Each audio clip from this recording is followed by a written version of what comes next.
Não há maior milagre do que Jesus Cristo.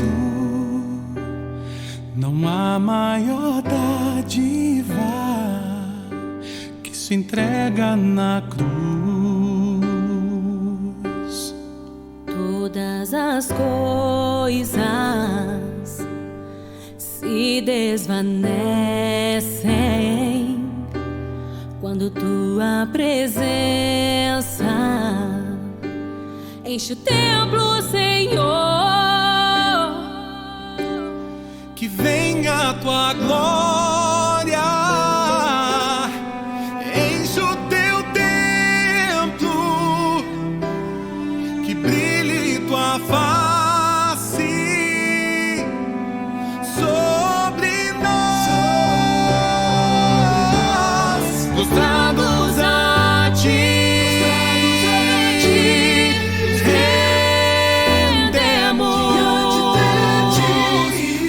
Ações de graça, adoração, coração contrito, joelhos no chão, prostrados a ti. Nos rendemos, nossas lágrimas caem, levantamos as mãos, até que enchas o templo, que é o nosso coração. Senhor, Senhor, acaso não podemos esperar na nova aliança, com base na obra do Espírito, uma glória muito maior? Acaso não podemos esperar na nova aliança, com base na obra do Espírito, uma glória muito maior? Prostrados a ti, rendemos com ações de graça, adoração, coração contrito, joelhos no chão, prostrados a ti.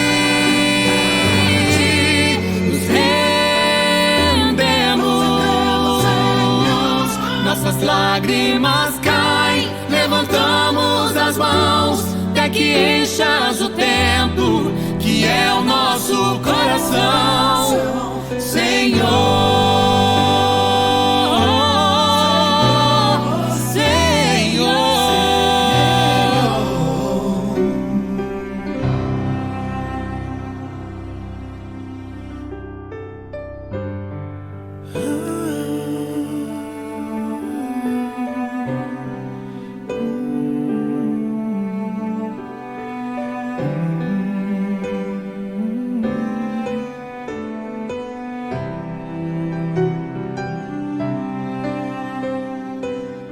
tudo se apaga, tudo se apaga diante do teu resplendor.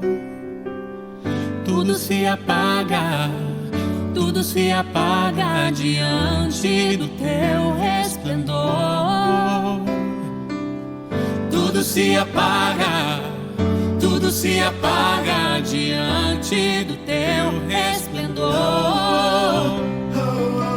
Tudo se apaga, tudo se apaga diante do teu resplendor. Tudo se apaga, tudo se apaga diante do teu resplendor. Tudo se apaga, tudo se apaga diante do teu resplendor. Prostrados a ti, rendemos com ações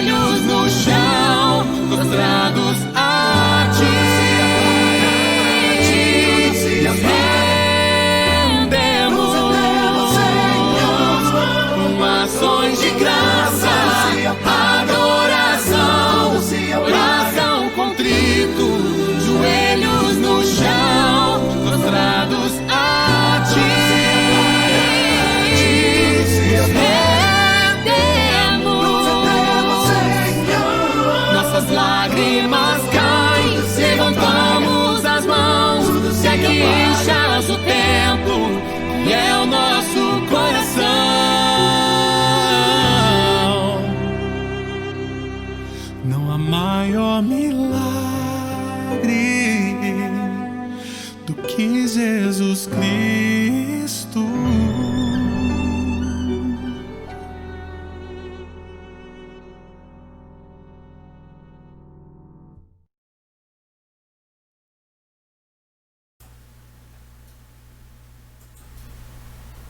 Boa noite, queridos irmãos e irmãs da nossa amada Segunda IEQ Indaiatuba. Boa noite também a todos que nos acompanham através dos nossos canais, da nossa página no Face e do nosso canal no YouTube. É um prazer estar aqui mais uma vez com cada um de vocês para compartilharmos da Sagrada Escritura.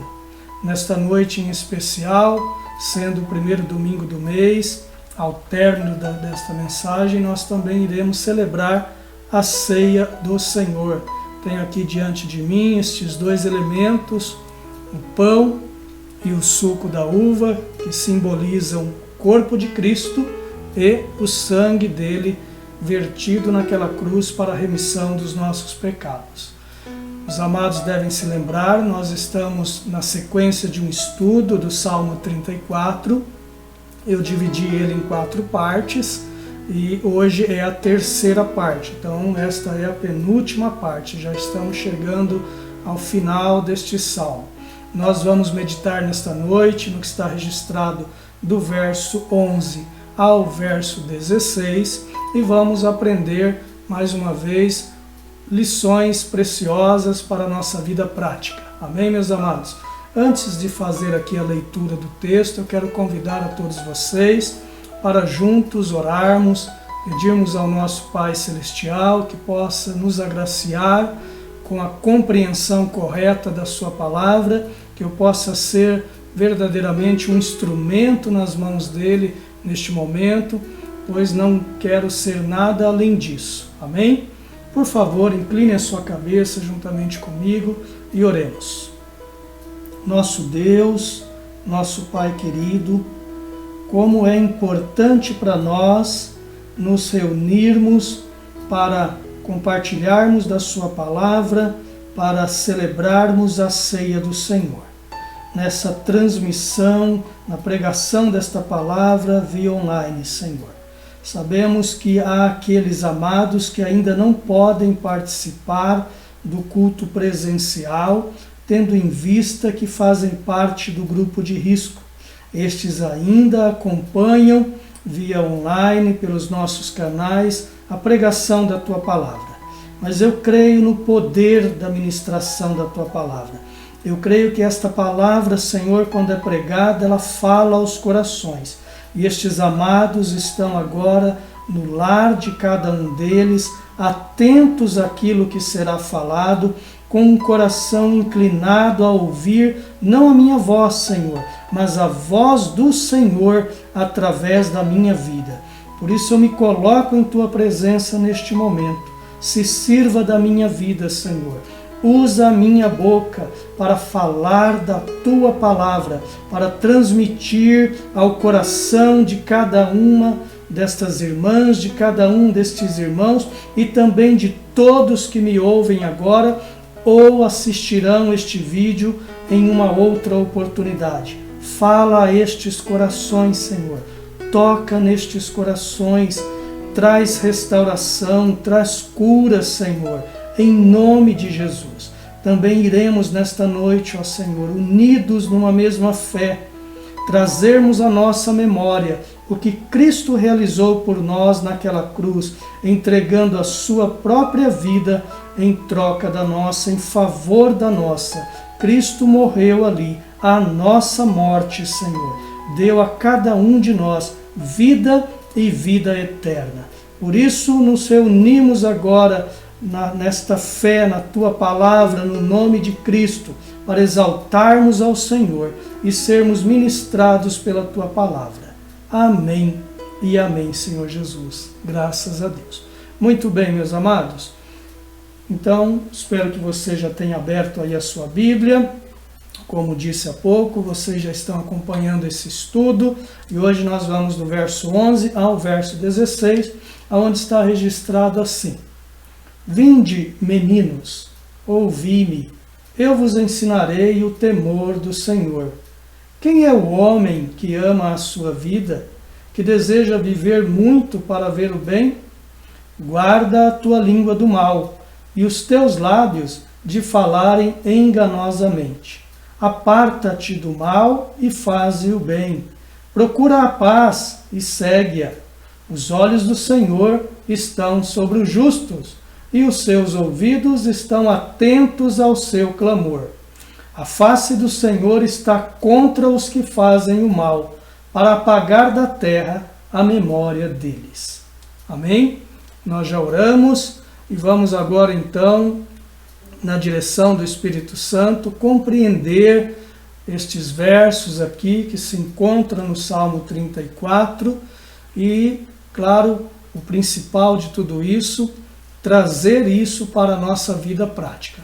Mas até para isso, meus queridos, nós precisamos da graça de Deus, nós precisamos da direção deste Senhor para conseguirmos cumprir aquilo que compreendemos por revelação do seu Espírito, através da sua palavra. Amém, meus amados?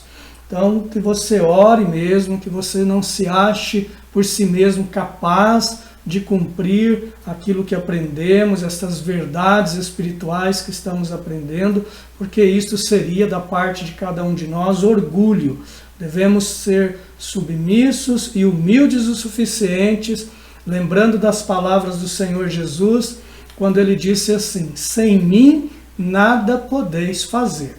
Então nós não podemos cumprir a palavra dele, não podemos obedecer a palavra dele, não vamos conseguir fazer nada na obra dele de forma que o agrade, se não for segundo esta ação generosa dele, graciosa sobre as nossas vidas. Então que haja humildade no nosso coração. Estou falando assim porque este salmo nos ensina isso. Nós vemos através da vida deste homem chamado Davi, esta expressão, esta atitude de humildade, reconhecendo a sua inabilidade para servir a Deus, para cumprir os propósitos de Deus, mas confiante de que quando ele buscava ao Senhor, o Senhor o respondia. Assim também devemos nos portar, confiantes de que este Deus está sempre pronto para nos ouvir, para nos atender diante dos problemas, das nossas questões difíceis e ali nos auxiliar. Amém? Tudo isso temos aprendido nesse salmo. Eu vou dividir esse salmo aqui, na verdade dividir esses versos, porque o salmo eu já dividi ele em 4 partes e eu vou dividir esses 6 versos agora em 4 partes também. Vamos ver no verso 11, que Davi era um homem que poderia falar com propriedade sobre este tema que é o temor do Senhor. No verso 12 ele faz uma pergunta ali, e na verdade é uma pergunta retórica, porque ele já tem a resposta. A resposta para esta pergunta de Davi é sim, todos desejam uma vida longa e próspera, uma vida tranquila. Depois nós vamos ver no verso 13 e 14 que Davi nos dá conselhos práticos de como devemos agir para viver esta vida tranquila. E depois, nos 2 últimos versos, que são o 15 e o 16, nós vamos ver novamente um contraste. Davi já fez isso em versos anteriores, vai fazer isso depois no verso 21 e 22, que são os últimos versos desse salmo. Ele faz esse contraste entre o justo e entre o ímpio. O justo sendo aquele a quem o Senhor inclina os seus ouvidos, a quem ele detém a sua atenção sobre a vida destes, e sobre os ímpios ele vira o seu rosto. Ele não tem prazer no estilo de vida destes homens que assim vivem, então, portanto, ele não se relaciona com este estilo de vida. É desta forma que dividi. Vamos então iniciando aqui no verso 11, vou ler ele mais uma vez. Vinde, meninos, ouvi-me, eu vos ensinarei o temor do Senhor. Nós observamos nesse verso, meus amados, Davi está aqui fazendo um convite aos seus ouvintes. Quando nessa tradução aqui aparece meninos, em outra tradução aparece filhos, é uma forma carinhosa dele se dirigir aos seus ouvintes, que são servos do Senhor como ele também. São justos, aqueles que foram justificados pela fé na pessoa do Senhor Deus. Amém? Então ele convida estas pessoas agora, ele convida estes que têm um coração agora humilde o suficiente para reconhecer a sua total dependência de Deus. Ele convida essas pessoas agora que sabem que precisam aprender, não são mais orgulhosas, porque Deus já agiu no coração deles, inclinando o coração deles à sua palavra, como havia feito já no coração de Davi. Então são a estas pessoas que Davi dirige este convite, porque ele sabe que essas pessoas vão responder positivamente a este convite dele, de se assentar ali, de devotar toda a sua atenção ao que ele tem a dizer sobre o temor do Senhor. E este é um tema muito importante para as nossas vidas. Nós vivemos num tempo, meus amados, onde até mesmo dentro das igrejas não são todas as pessoas, infelizmente, que vivem uma vida que reflete ali um verdadeiro temor ao Senhor, uma obediência reverencial, uma obediência sincera, aquela pessoa que toda decisão que ela vai tomar, ela pensa, ela busca ao Senhor, ela pensa o que é que a palavra de Deus fala sobre isso, ela vai refletir na Bíblia. Quando ela toma decisões erradas, quando ela peca, e isso todos nós estamos sujeitos a fazer, ela logo se arrepende, porque ela sabe que aquilo ofendeu primeiramente ao seu Senhor, aquele que é santo, aquele que não pode nem mesmo contemplar o pecado, porque os seus olhos são puros. Então, esta pessoa, ela passa agora, através do seu estilo de vida, refletir esta verdade que é uma vida devota ao Senhor, uma vida de temor ao Senhor. E Davi tinha propriedade, era uma pessoa que poderia, aliás, falar com propriedade sobre este assunto, porque Davi viveu uma vida onde ele teve muitas experiências no que diz respeito a esta vida de temor ao Senhor. Ele não era alguém que iria falar de um assunto que apenas ele ouviu falar. Não, ele tinha experiência vivencial nesta questão do temor do Senhor. As pessoas observam isso em nós, nossos familiares observam, não só neste tema, mas em qualquer outro tema da nossa vida, principalmente no que diz respeito aos ensinos bíblicos, as pessoas vão observar se nós somos daqueles que falam uma coisa e vivem o contrário daquilo, ou são daqueles que primeiro praticam e depois então vão falar, vão ensinar sobre aquilo.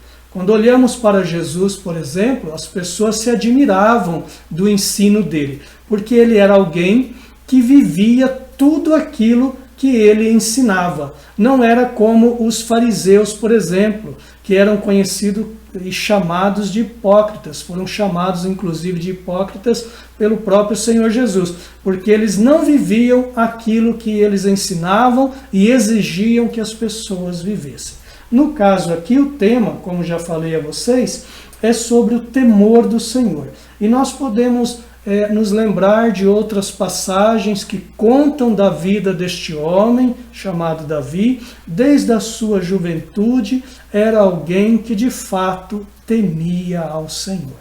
Que possamos nós, então, tomar o exemplo de Davi aqui no verso 11, meus amados, para que os nossos filhos, dentro do nosso lar, quando falarmos com ele de um outro tema, por exemplo, que é muito importante, vida de oração, eles possam nos ouvir sabendo, o meu pai está me falando isso, a minha mãe está me falando sobre esse assunto, e eles vivem isso. Constantemente eu vejo o meu pai orar, a minha mãe orar, e de outros temas, como já falei aos amados. Assim como Davi, possamos nós também falar com toda a propriedade desses mais variados temas que a Bíblia fala, pelo fato de termos experiência vivencial com cada um deles. Amém? É isso que podemos aprender aqui no verso de número 11. Partindo para o 12, eu separei, o 11, depois o 12 individualmente aqui, e depois o 13 e o 14 junto, e o 15 e o 16 juntos. No verso 12, como já disse aos amados, Davi faz uma pergunta, e é uma pergunta retórica. Ele pergunta para essas pessoas, no caso aqui aparece homem, mas é no sentido genérico, homem e mulher. Então ele dirige essa pergunta: quem é a pessoa que deseja viver longos dias na terra e deseja ter prosperidade?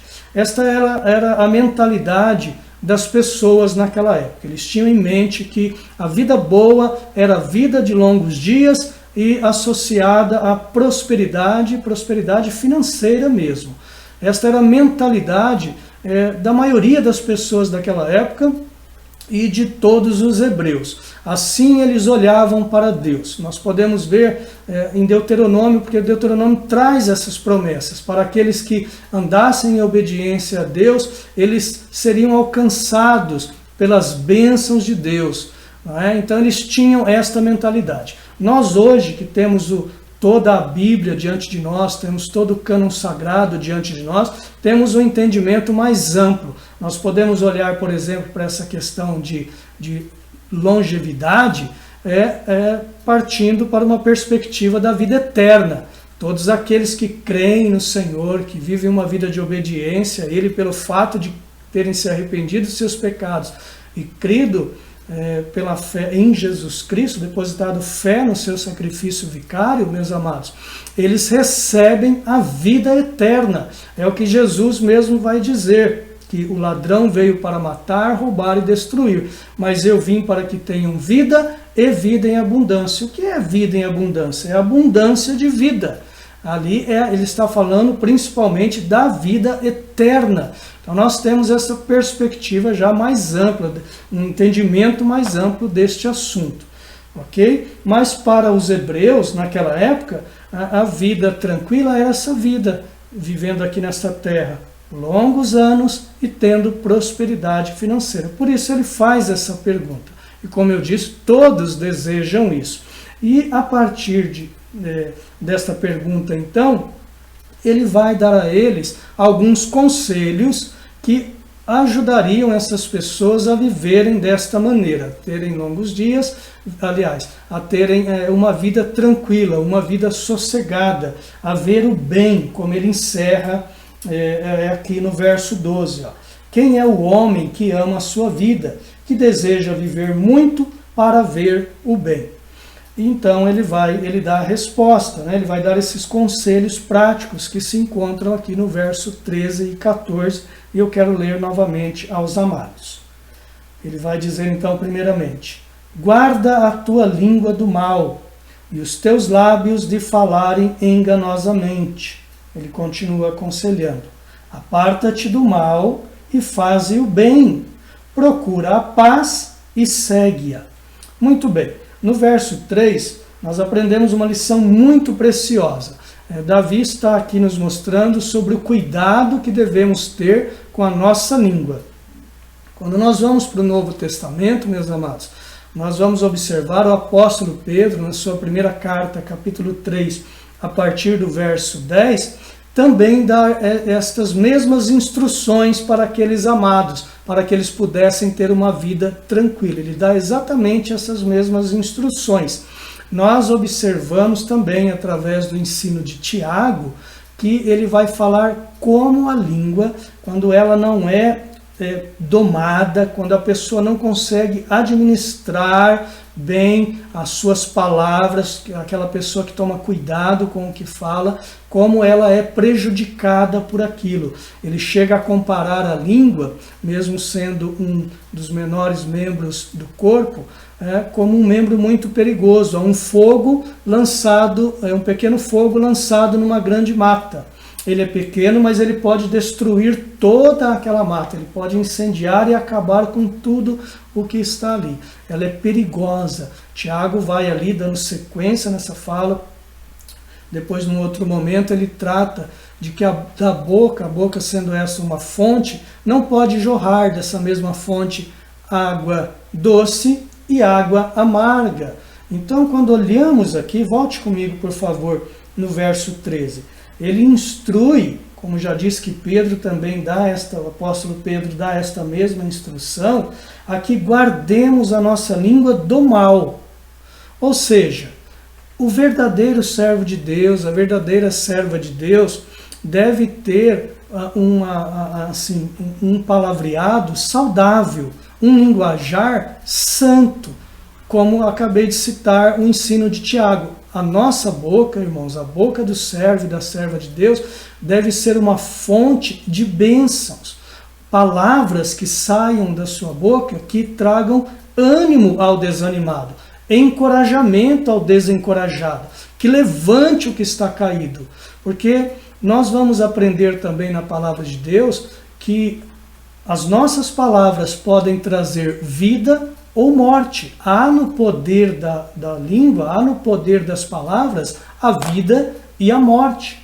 Dependendo o que falamos e como falamos para alguém, nós podemos levantar mesmo aquela pessoa que estava totalmente desacreditada, como podemos derrubar alguém que está esperançoso com algo. Podemos tirar, através de uma palavra negativa lançada, toda a esperança que aquela pessoa estava alimentando no seu coração.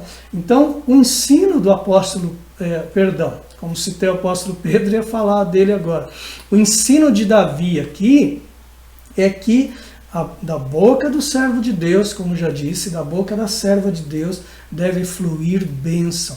Porque nós temos agora em nós, irmãos, um manancial de águas vivas, de onde flui esta água poderosa. É o Espírito Santo dentro de nós, é o Espírito Santo que intercede por nós, é o Espírito Santo que nos dá a compreensão da palavra de Deus. Nós temos Ele em nossas vidas, Ele dirige a nossa vida. Então, é inaceitável que uma pessoa que é convertida, então, portanto, tem a habitação do Espírito Santo, da boca desta pessoa só saia palavras de morte, palavras de destruição, palavras que lançam para baixo, às vezes, seus próprios filhos, palavras de morte realmente. Não podemos aceitar uma situação dessa. E Davi vai mostrar que quem quer viver tranquilamente, é impossível viver se da sua boca só saem palavras de morte. Então ele orienta que guardemos a nossa língua de todo o mal, e ele continua dizendo que os nossos lábios, sejam guardados de falar enganosamente, ou seja, da boca do servo e da serva de Deus deve sempre sair a verdade, amados. Ainda que esta verdade seja dolorosa para alguém naquele momento, mas é o que vai levantar esta pessoa, é o que vai salvar esta pessoa, é o que vai de fato ajudar esta pessoa. Não devemos falar de maneira enganosa, não devemos, como dizia a minha avó e a minha mãe também usa essa expressão, ludibriar ninguém. Não é? Minha mãe falava sempre isso comigo, cuidado, Valtencir, para não ser ludibriado por ninguém. Quer dizer, para que ninguém me envolvesse, me enrolasse, me enganasse com palavras, né? Nós não devemos ser pessoas assim que ludibriam o outro, que enganam o outro, que da sua boca saem palavras enganosas, mas da nossa boca saem palavras que condizem com a verdade da Sagrada Escritura. Amém? Ele ainda dá mais um conselho aqui, no verso 14. Aparta-te do mal e faze o bem. Procure a paz e siga, né? Vou ler exatamente como está aqui. Aparta-te do mal e faze o bem. Procura a paz e segue-a. Muito bem, vamos dividir em duas partes aqui, vou falar de maneira bem objetiva.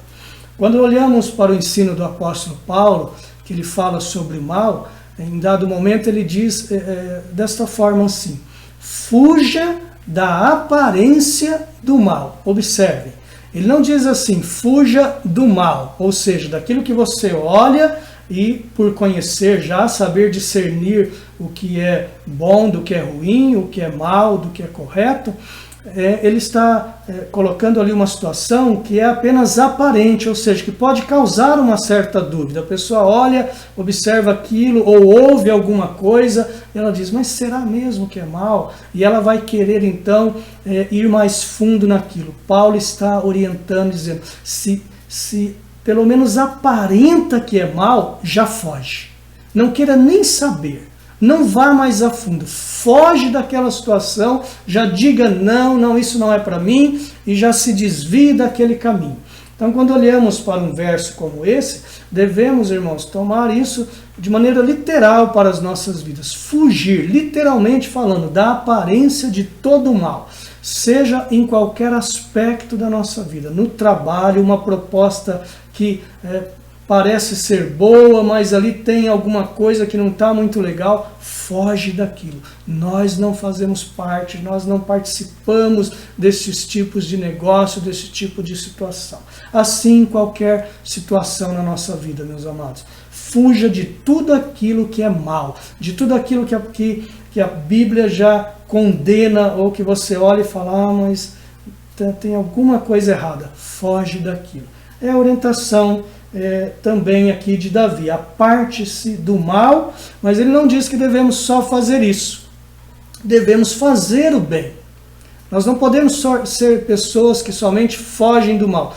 Nós devemos ser pessoas que praticam o bem. E esta mesma linguagem que ele usa no término deste seu ensino, deste seu conselho.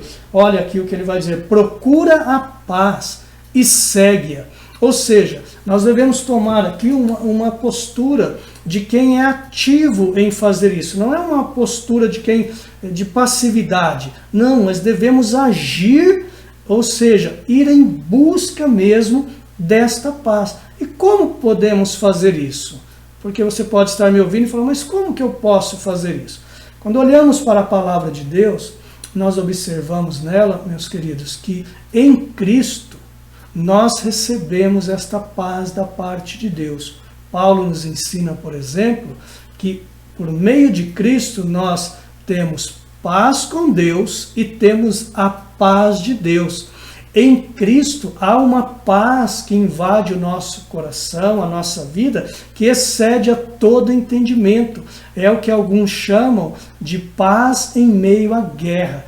Cristo é a nossa paz. O Evangelho é a nossa paz. Quanto mais você conhece a palavra, quanto mais você busca conhecer a palavra, porque não é este o conselho aqui de Davi, procura a paz e segue-a. Aonde vamos encontrar paz, irmãos? Em governantes, em pessoas que se dizem da paz, do bem e que trazem tantos conselhos, tantas diretrizes, tantos princípios para aplicarmos na nossa vida, mas nós observamos, na verdade, que sempre há uma intenção por trás daquilo. Em Cristo, não. Nele encontramos, no seu Evangelho, que é Ele mesmo. Ele é este Evangelho vivo que se apresenta a cada um de nós e que devemos buscar Ele a cada dia, de forma ativa mesmo. Por isso eu te convido agora, meu amado irmão, minha amada irmã, convido a todos vocês que me assistem agora a se dobrarem diante da palavra de Deus com humildade, clamando a este Deus que instrua você, que ilumine a sua mente para que você possa compreender estas verdades espirituais contidas aqui, para que de fato você viva a verdadeira paz que esse mundo inteiro busca, mas nunca encontra, porque buscam sempre no lugar errado. São muito ativos nesta busca, mas infelizmente buscam sempre no lugar errado. A verdadeira paz só é encontrada em uma vida de total temor e submissão a este Senhor. Amém, meus amados? Encerrando aqui então o nosso estudo de hoje, que vai do verso 11 ao 16. Vamos ver o 15 e 16, que eu já expliquei aos irmãos, que Davi aqui faz um contraste entre como Deus age com o justo e como ele age referente ao ímpio, né? Aquele que pratica o mal. Olhe comigo o verso 15. Os olhos do Senhor estão sobre os justos, e os seus ouvidos estão atentos ao seu clamor. Eu vou parar por aqui, já explicar, e depois vamos para o 16. Se a gente observar bem para esses versos, há tantos ensinos aqui, é impossível esgotar tudo que está aqui, e nem eu sei também tudo que está aqui de ensino para nós, queridos. Mas podemos observar Olha que maravilhoso. Os olhos do Senhor estão sobre os justos e os seus ouvidos estão atentos ao seu clamor. Será que Davi está dizendo aqui que Deus não está observando os ímpios? Que Deus não enxerga eles? Que eles estão fora da visão de Deus? Não, não é isso que Davi está falando. Deus não somente conhece todas as coisas, como Ele contempla, tudo está patente diante dos seus olhos, meus amados. Tudo está diante dele, nada escapa ao seu conhecimento e à sua visão. Tudo que ele criou, todo o cosmos, tudo que existe está diante dele, na mente dele, nada escapa dele. A ideia aqui é que ele volta a sua atenção àqueles a quem ele tem prazer no seu estilo de vida. É o que a gente pode observar no Salmo 1, né, onde o salmista ali também faz esse mesmo contraste, que Deus, ele conhece o caminho do justo. E aí o salmista continua dizendo, mas o ímpio perecerá. Será que o salmista está dizendo lá no Salmo 1 que Deus não conhece o caminho do ímpio? Não, a ideia de conhecer ali não é a ideia de saber, mas de relacionamento. Então Deus se relaciona com esse estilo de caminho do justo. Por contrapartida, ele não tem prazer, ele não se relaciona com o estilo de caminho do ímpio. E é o que o salmista está dizendo aqui. Deus volta toda a sua atenção ao justo, porque ele tem prazer na vida dele. Isso deve nos alegrar. E somos justos, sabemos, meus amados, não pelas nossas próprias obras, pelos nossos próprios méritos. Inclusive, nesta noite, nós iremos, ao término aqui desta mensagem, celebrar a ceia do Senhor. E nós sabemos que podemos participar aqui, comer deste pão, beber deste cálice de forma digna, porque nós cremos em Jesus Cristo. Ou seja, antes o Senhor inclinou o nosso coração, né? Ele nos regenerou, Ele nos deu vida. A partir daí, então, a gente pôde crer no Evangelho e aí, então, fomos justificados, ou seja, um ato declaratório de Deus. Deus nos declarou naquele momento justos. Ele aplicou sobre nós a justiça de Cristo e aplicou em Cristo a nossa culpa. Por isso nós somos justos. Por isso que o salmista aqui, ele sempre se refere àqueles que são de Deus como justos. E ele só faz isso iluminado pelo Espírito Santo, que dá a ele esta compreensão. Nós também temos esta mesma compreensão. E pelo fato de Deus ter nos feito justos por meio da fé depositada no sacrifício de Jesus, nós somos hoje amados por Ele. Ele tem este prazer em nós, meus amados, porque estamos em Cristo.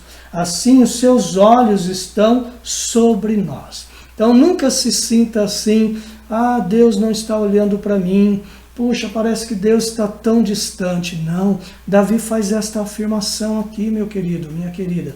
Os olhos do Senhor estão sobre nós. Ele se atenta a todas as nossas dificuldades, a todos os nossos anseios.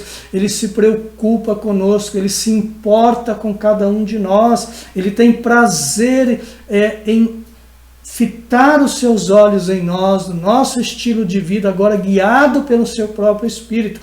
E Ele não faz só isso, mas Ele também tem o seu ouvido, como Davi encerra aqui no verso 15, e os seus ouvidos estão atentos ao seu clamor.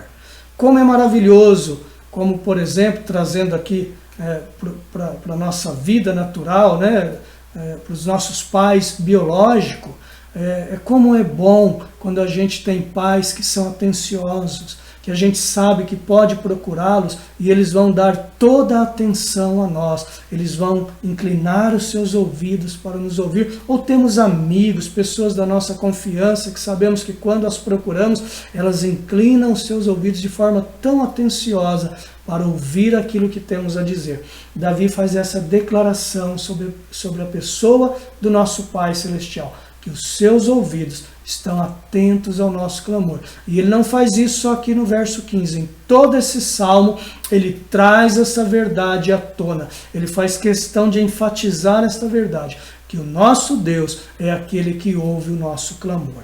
Então, não perca tempo. Pare de buscar aqui e ali. Busque em Deus.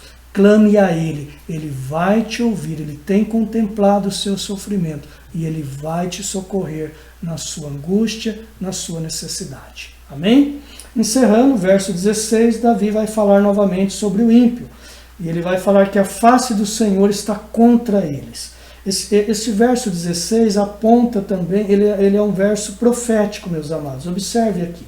A face do Senhor está contra os que fazem o mal, para apagar da terra a memória deles.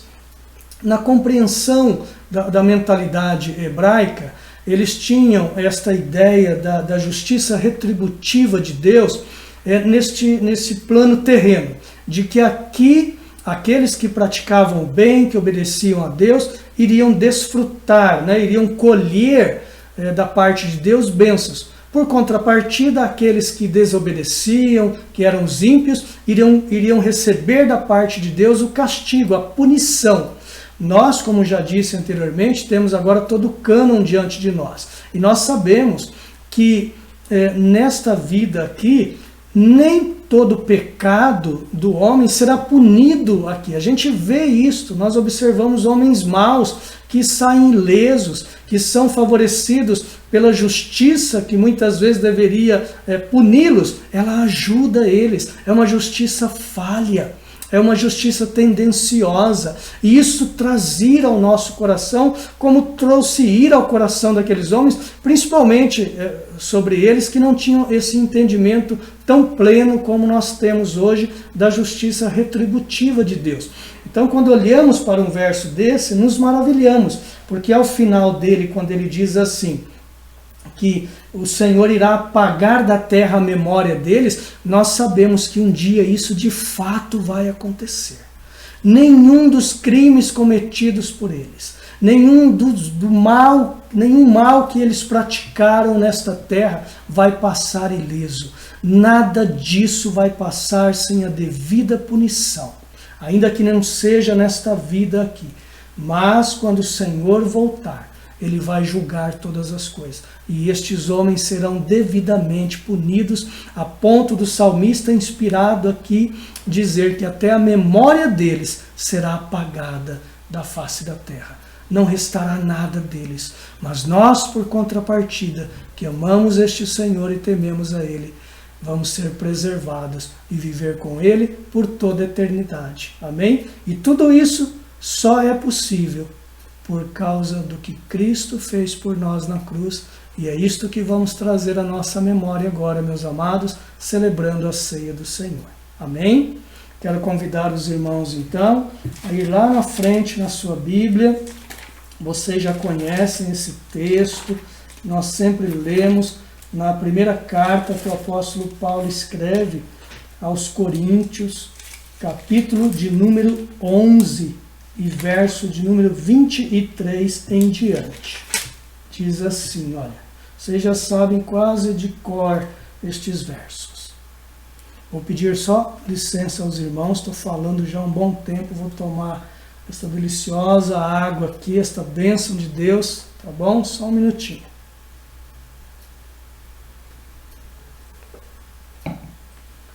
Graças a Deus. Vamos lá, queridos. 1 Coríntios capítulo 11, verso 23, diz assim: Pois eu recebi do Senhor o que também vos ensinei, que o Senhor Jesus, na noite em que foi traído, tomou o pão e, tendo dado graças, o partiu e disse: Isto é o meu corpo que é entregue por vós. Fazei isto em memória de mim. Semelhantemente, depois de cear, tomou o cálice, dizendo: Este cálice é a nova aliança no meu sangue. Fazei isto todas as vezes que beberdes, em memória de mim. Pois todas as vezes que comerdes este pão e beberdes este cálice, anunciais a morte do Senhor, até que ele venha. Portanto, qualquer que comer o pão ou beber o cálice do Senhor indignamente, será culpado do corpo e do sangue do Senhor. Examine-se o homem a si mesmo antes de comer deste pão e beber deste cálice, pois o que come e bebe indignamente, come e bebe para sua própria condenação, não discernindo o corpo do Senhor. Por causa disso, há entre vós muitos fracos e doentes e muitos que dormem. Se, porém, nós julgássemos a nós mesmos, não seríamos julgados. Quando, porém, somos julgados, somos disciplinados pelo Senhor, para não sermos condenados com o mundo. Portanto, meus irmãos, quando vos reunis para comer, esperai uns pelos outros. Amém? Eu sei que os amados já conhecem bem não só esses versos, como também o significado desses versos. Temos falado sempre sobre esse assunto e voltaremos a falar novamente, porque é sempre importante relembrar o verdadeiro significado de cada um desses versículos. Nesta noite, eu quero apenas, neste momento, já tendo feito a leitura, lembrar os irmãos de algumas coisas importantes antes de comermos deste pão e bebermos deste cálice. Sabemos, amados, que nem todas as pessoas devem participar da ceia. Para quem é o convite? Quem é que o Senhor convida para comer deste pão e beber deste cálice? São todos aqueles que eu já disse no decorrer desta mensagem. São aqueles que um dia se arrependeram dos seus pecados, depositaram fé em Jesus Cristo, recebendo Ele como Senhor e Salvador da sua alma, e que agora procuram viver uma vida na presença dEle. Desceram as águas do batismo, e que agora vivem nesta comunhão com os irmãos, têm prazer nesta comunhão com os irmãos, compreende o que é a igreja, sabe discernir o que é a igreja, o que é esta reunião dos santos para expressar adoração e culto ao seu Deus, e tem prazer em tudo isso.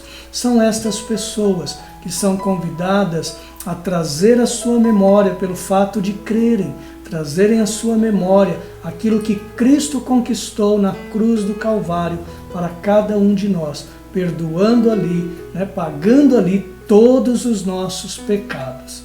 Amém, meus amados? Então, se você é esta pessoa, eu lhe convido neste momento, juntamente comigo, você vai pegar aí também, você já tem aí com você este pão, e você vai segurar ele em sua mão agora.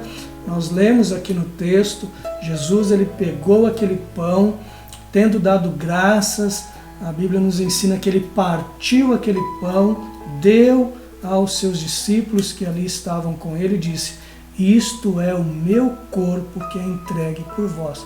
Façam isso todas as vezes que vocês comerem, em memória de mim. Nós sabemos que a ceia é um memorial. Então, nós trazemos à nossa memória agora aquilo que ele fez por nós. E é exatamente isso que o texto grego trata. A ideia ali, meus amados, é como se fôssemos transportados para aquele momento onde o nosso Senhor está agonizando naquela cruz e nós pudéssemos observar toda a sua agonia até a sua morte ali, vendo o seu sangue verter sobre o seu corpo ali. É isto que o texto quer trazer a nós, é isso que devemos fazer agora. Ele deu esta ordem para que a gente não se esquecesse do que ele fez e fôssemos transmitindo esse ensino de geração após geração, até que ele venha. Como ele não veio ainda, nós aguardamos a sua volta, ansiosamente aguardamos pela sua volta, mas até que ele venha, nós vamos fazer isso. Então segure agora este pedaço de pão em sua mão e vamos orar. Pai, que está nos mais altos céus, nós seguramos agora em nossa mão este pedaço de pão, que é um símbolo do corpo do nosso Senhor Jesus, que foi moído naquela cruz para a remissão dos nossos pecados, por amor à sua igreja, por amor a cada um de nós. Obrigado, Senhor, por tamanho amor. E é em memória dele, é em memória do que ele fez por nós naquela cruz, que juntos agora vamos comer deste pão. Amém. Podem todos comer dele.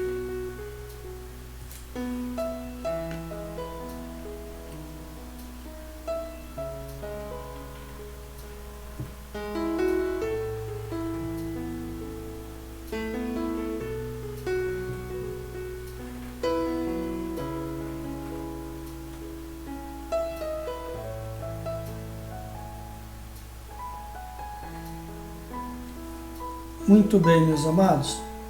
A Bíblia diz que de forma semelhante, o nosso Senhor tomou o cálice, e quando ele toma aquele cálice, ele diz assim: este cálice é a nova aliança no meu sangue.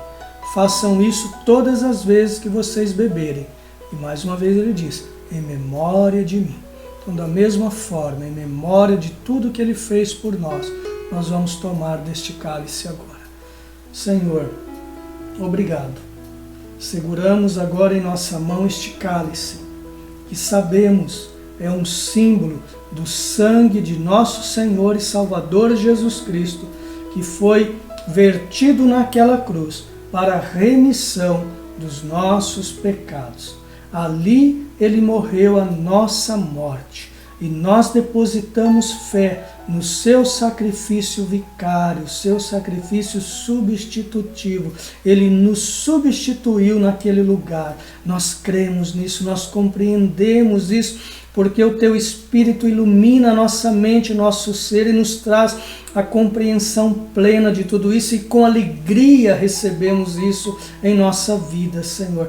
Temos então a certeza de que somos do Senhor e temos direito à vida eterna por causa do sacrifício dele, e em memória dele também vamos tomar deste cálice agora. Podem agora todos beber deste cálice.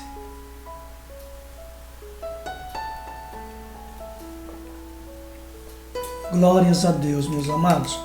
Quero convidar você a orarmos por um momento, agradecendo ao Senhor por tão grande salvação.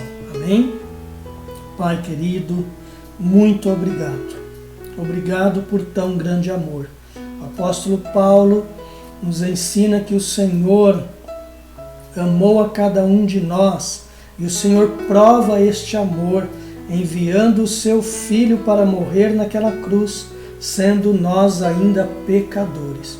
Como podemos duvidar de um amor tão grande, de um amor tão real? Não apenas sabemos deste amor, mas experimentamos diariamente deste amor, por meio dos seus cuidados, desta expressão generosa, que são os seus cuidados derramados sobre nós a cada dia. Tudo isso se dá por causa daquilo que Cristo fez por nós na cruz, Senhor. Ele é aquele que merece toda a honra e toda a glória. Ele é aquele que é digno de ser adorado. E nós, como seus amados filhos e filhas, o adoramos. Expressamos gratidão neste momento, Senhor, por tão grande salvação. Não merecíamos e continuamos não merecendo, mas ainda assim o Senhor nos amou e continua nos amando e nos amará por toda a eternidade. Porque Jeremias diz que o Senhor nos amou com amor eterno, um amor que é desde sempre e para sempre. Glórias a Deus. Amém e amém, Senhor Jesus. Muito bem, meus amados, obrigado por você ter ficado aí até o final, me acompanhando. Que Deus te abençoe, abençoe toda a sua família, e até a próxima, se assim Deus quiser.